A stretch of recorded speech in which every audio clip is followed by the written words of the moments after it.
is there without the Congress? I mean, what internal mechanisms are there reviewing the FBI? And then have you heard from Merkley or Wyden or Sanders or anyone else about holding a hearing?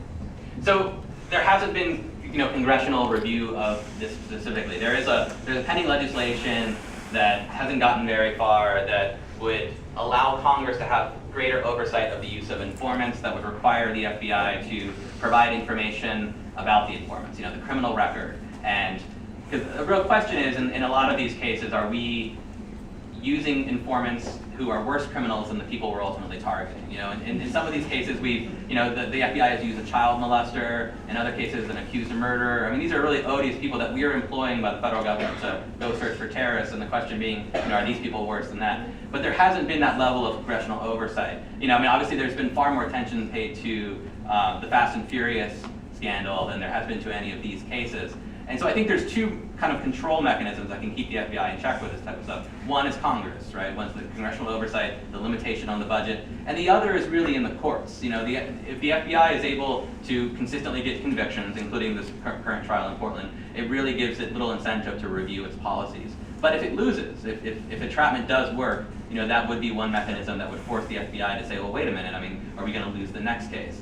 And what we're seeing, I think, and what I argue is that the reason we're seeing so many more of these types of cases is that the courts haven't been willing to kick them out, and Congress hasn't been willing to really take a hard look at it, and so the FBI is free to use these types of tactics, which in turn, as I mentioned, are a very efficient way for it to say, hey, look at us, we're keeping you safe. But the Inspector General doesn't have any jurisdiction to review whether there are abuses? The Inspector General of the FBI does. There was a IG report in 2010 that was looking specifically at the role of informants in targeting environmental activists, for example. There's a famous case in Pittsburgh related to this where it did criticize the FBI's use of informants in that case, but we haven't seen the IG really come out and look at the use of informants in these terrorism sting operations specifically. Yes? Do you think that these actions by the FBI are inspiring terrorists who actually do have the means to commit acts of terrorism by providing these examples that actually don't work out? We haven't seen that yet, right? There have been more people killed in the United States by lone crazy gunmen than there have been by so-called lone wolves with Al-Qaeda sympathies. But that's a good question to raise, and I think it also relates to the treatment of the Muslim community as a result of these cases. You have this community that is almost specifically targeted by thousands of informants, and is told basically through these messages that the government is skeptical of you, is suspicious that you are committing some sort of crime.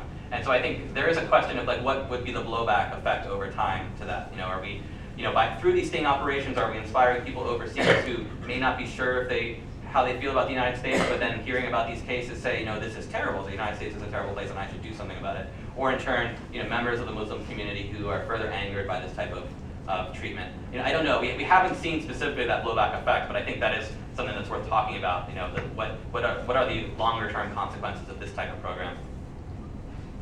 Yes? Trevor, the woman asked a question before about the defendant who was suspicious of the informant who was trying to talk him down from. Reminded me of the Stewart case, the Fort Jake 6, and I wondered if you talk about that a little bit, only because I believe it was under the purview of U.S. Attorney Chris Christie. It was, yeah. He's going to probably try to ride that to glory. Right. So yes.